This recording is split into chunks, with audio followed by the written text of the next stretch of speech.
everybody. Welcome back to another episode of Double Take with Mike and Max. I just want to thank you guys all for continuing to listen. And the one new subscriber we got this week, I really appreciate that one person clicking like. So thank you very much. Mike, it's good to be back with you again this morning. How you doing? I'm doing well. Yeah, happy Friday and happy Mother's Day to all those mothers that are approaching Mother's Day weekend. I'm sure you're saving up all your pennies to get the flowers that I'm saving up for too, Max. You know it. We gotta have some greenery on Mother's Day. So There you go. absolutely. There you go. So this re- All this right, this man. this this new episode's about relationships there, Max. So That's we're gonna right. talk all about Very appropriate. relationships on this one. Yeah. Very appropriate. And it's funny because when we think about relationships, I think you and I have a very similar view. It matters in all different aspects of your life, right? Whether it's, when we're talking to our board or whether we're at a breakfast table with our families, it really shapes everything that we do in lots of different ways. And so we wanted to talk a little bit about the importance of, kind of how we think about relationship building and how we approach it both in a professional setting as well as in a personal setting. So, Mike, what do you think is the role of relationship building? How you do it well? What not to do? Kind of what's your thoughts on? What's your approach? Yeah. I don't I'm sure everybody's different because you've grown up differently, but uh everybody has a trust factor issue, right? Which is kind of, do you trust people and what they say, or do you always have a skepticism about it, which kind of guides your thought process heading into a relationship. And I think my view is always a bit skeptical, not in a bad way, but more in a curiosity way.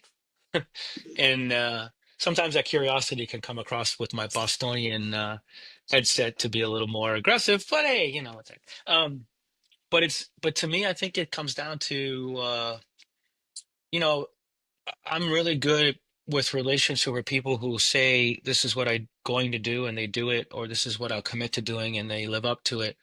I'm not so good with those that make those kinds of um, I'll call it promises, but then don't fulfill them. I'm quick to write them off. Hmm. Sort of put them on the back burner as opposed to the front burner. But I always constantly moving between front and back because sometimes it's just the relationship I'm trying to get into is more of a outside of business, more personal. Is more of a what's their ability to do what I'm asking versus do they really want to. But I think business is, I'll throw it back to you a little bit, shaping the view of relationships when it comes to the business community. So I talked a little bit about how I think about people, but what is there a big difference in the way you approach it when you think of business versus, people, I, relationships? I don't. I don't. I think I try to. I think we're both this way. We like to say we're not ivory tower guys, and that I think obviously your relationship is different in a professional setting as in a personal setting. But I think there's a lot of a blurred line with time and shared Mm, experience, right? Like mm, the experience you and I have had over the last year and the years before that kind of continue to shape our professional and personal friendship. I think that's true also with clients, right? Like as you yeah. go Yeah. through trials and tribulations and you show up for each other in the right ways and you do what you say, to your point, I think it really matters. I think the other thing too is, in my perspective, I think approaching everything with empathy and with humor is incredibly important, right? Like, my go-to mechanism is always to try to disarm people with humor and make things an easier conversation, as a function of being able to take a joke about myself or make a joke about somebody else, because I think it helps diffuse different kind of situations in a very easy way. But that's really only possible if you've built a relationship over time, either Mm, professionally or personally. And mm, so, I think having that shared experience over a longer period of time is really important, and building that trust. Like, what we say to our people all the time, and if any of our clients are listening, we really hope the first time that we talk to you guys is not when something's not going well.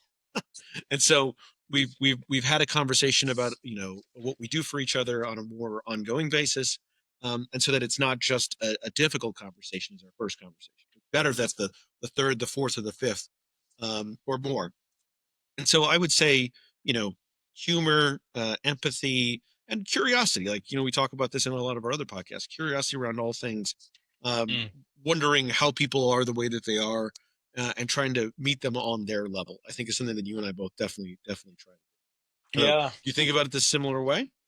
Yeah, I do. It's funny, your point about meeting people for the first time when you're in crisis mode, because you're a different person in crisis mode, in Absolutely. you know, kind of honed in on solving the problem versus trying to build kind of a relationship. But one interesting story is some of the largest crises that I've been involved in have forged the longest standing relationships that I've had. So interesting, the catalyst of how a relationship gets formed and stormed can come from different places. And I think it's interesting how long those bonds are there for that period. In business, um, you have a bunch of other. You try not to be judgmental, right? Because there's another thing about relationships is sort of this creeping thing of judgment into this. You try not to be judgmental, right? So I think you and I both very much think about it as you sort of people earn your trust, but they also earn your respect, and they also earn the ability to be judgmental with a safe place, right? Because you almost want to hear the truth, and sometimes people leave out candor, and I think candor is probably the one piece of the world that I think if people just had a little more of it and could handle some of that humility and feedback, I think things would go better, relationships would be stronger. But it's often how you deliver it, which is the problem. But to me, I think I think in business, a lot of it is formed by, and we use the word partnerships a lot. But you and I have this discussion the other day about sometimes partnerships are one-way streets that somehow pave in the wrong direction, and we always have to try to find a way to go in the other direction with a lot of people, and internally and clients in the business world. And it's hard, right? It's hard not to be judgmental, not to have humility when you're having that discussion. But I find those places, if you can find a common ground where partnership slash that two-way street exists, you can have a much better outcome than just a kind of servant and a non-empathetical, as you'd say, non-empathetical kind of situation that you put yourself in. I think it's funny because we've experienced this in the last kind of year and change, and in different parts of our career and in different companies and different things, that some of those relationships that start out as you say, one-sided, right, and are Hmm. kind of one directional, um where it's a task order kind of situation, evolve over time. And I think one of the things that's really important is consistency, right, of approach, and building a reputation. My one of my favorite quotes from Warren Buffett is, it takes 20 years to build a reputation and 5 minutes to ruin it. So, if you approach things from that perspective, and you build a relationship over time, it serves you well, not only in terms of the company you work for. The followership is a term that you've used in conversations we've had before, across different companies and employees, and it really creates, I think, a better relationship both with your peers, people that work for you, your clients, and extends into your personal life too, right? Like it's Mm, mm, it's a it's a holistic approach to how you treat people, I think, which is mm. the thing that's really important. And I think that sometimes when we talk about these things, I think we like to think that we do it relatively well. I think it's also fair to say that we have probably plenty of examples that I'm sure your wife and my wife would say we definitely didn't do it the right way. I'm sure some of the people that work for us would say that. So I think some of our clients would say that. But I think what matters is, even if you mess up in a relationship, I think we both have in many different. The road Yeah. back is hard, but it's worth It's fighting for. And so that's how I would think about that. I think you're talking to my wife too much because pretty much on the hour of the top of every hour, I get reminded about the relationship failure. No, just kidding. We've been married way too long for those conversations.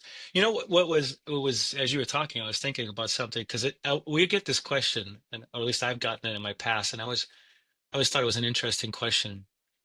Um, Listen, we run the place, right? So we're the ultimate, call it decision makers, but um there's this sort of interesting thing about the boss as a role, and then the relationship of the peer and boss, and then the relationship and friendship of people who work for you. Because we're close to a lot of our operating committee. Obviously, they're very close to us, and we empathize with them. We sympathize with them. We win and lose with them. Um, but you always get this. You get this question from a lot of people: is how do you, Mike, Max, as the guys who have to sit at the top, how do you put aside all those things that are about that relationship that may be personal to make the judgmental calls about being the good boss, right? And that's a tough. It's a tough. What's your thoughts about that? It's very tough. I think that is probably one of the hardest things of the type of leadership that you and I try to Mm, espouse, right? Which is, how do you be simultaneously, at the end of the day, the buck stops here, right? We're mm, mm, responsible for everything that happens with our company. And um, sometimes that means making difficult decisions. And I think the way that I think I've always tried to approach that is to be simultaneously um, honest and fair with all things, right? Even if you have a personal relationship and you have to make a difficult decision, mm, I think being honest and fair and transparent, um, and trying not to as much as you can catch anything by surprise. Like if someone's consistently not doing a good job, and you've had lots of conversations along the way, it shouldn't come as a surprise to you if ultimately you have to part ways. We talked about this before on an episode about feedback. You know, the year-end conversation should never be a surprise for anybody.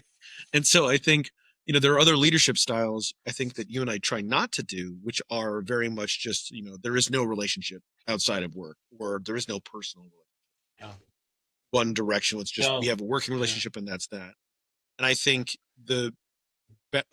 that's an easier path perhaps, right? Because then you don't have to balance being someone's friend, peer, boss, mentor, whatever the case may be, and have difficult conversations, difficult decisions.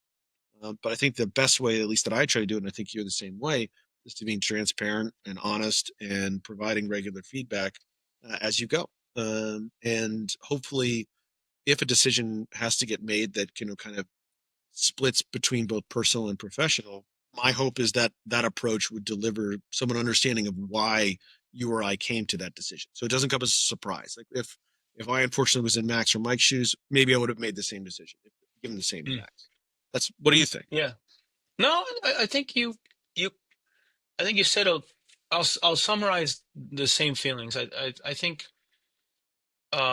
we approach it the same way. The thing we've done, at least in our short 1 year tender, is create a factual based reporting system that allows us to look at the data independent of the emotion and all the other things that come with it. And the data tells the story, right? So I think if you look at the data like we do on a per hour basis, then you also know exactly where you stand without having to say a word. Um, and I think that, to your point, is in our operating drill that we've put in place, just sort of brings and teases out the positions we have to take to get ourselves polished up to the right performance, to the right outcome, revenue drivers, EBITDA, everything we care about.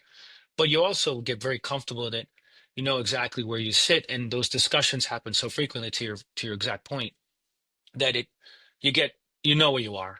So then there's this sort of third dimension, I think, which is what you said. There's a respect for doing the jobs, which is, we ultimately have to call, and if the data and the discussions have happened, then either promotions, which we love to give, and or separations, which we have to aggressively do, are easier because it's just the data tells the story. So I think that's the right thing. I do think we like to keep a little bit of one thing I think is humility that we inject well, which is we're okay with making fun of each other and ourselves, but we're also guys that try to have a little bit of fun and laughter throughout the day because it's not an easy job, right? At the end, we'll admit that it's not an easy job. Yeah. No, I think that's right. And I think hopefully that comes across to if our employees are listening to us or our clients that have met us, hopefully that comes across in how we approach problems, opportunities, situations. I think whether it's leadership or relationships or whatever the case may be, I think authenticity is something you and I do very well. It's not like where it's a persona that if, Mm, I'm sure if you've yeah. ask their wives what we're like, you get probably the worst version, but that's aside from that. Um, but I think that's also a really important part of kind of building relationships and leadership is being authentic and being really true to who you are. So it's but I think to kind of wrap this up, I think as we think about it, humility and empathy and humor and authenticity help build a relationship over time, even one that starts off in one place and can end in another. And the importance of just kind of being building that relationship over time, and the authenticity of being who you are helps really kind of build relationships and commerce and client Yeah. relationships and employee relationships. And that's something that you Mm. and I think both feel passionately about. Yeah, I would only leave. I think we'll close it out in a couple of quick announcements at the end. But I've been reminded all my life by my wife, as you would be too, that it's a two-way street in every relationship. So That's in right. the one thing they require is a little bit of work. It can't be just it can't be built without an effort. So everything requires effort. But just to those folks who did listen, Max, we did get some analytics on our podcast. We waited to the end to announce this, but we did hit the 15,000 mark in terms of listens. So we do have a few more people. I want to admit I wrote a bot and the AI engine's doing all the listening, but don't worry about That it. counts for 14,995 of them. But aside from that, thank you to those 5 humans that are listening. AI at its work best. We use it for our That's right. podcast That's listening. right. We got our likes up, but we're gonna make some investments in the podcast and hopefully get out of our basements and into a closet with some sound deafening capabilities. But more to Yes. come as we Yes. go. But thank you everyone for listening. Appreciate it. Thanks, guys. Take care. Talk soon.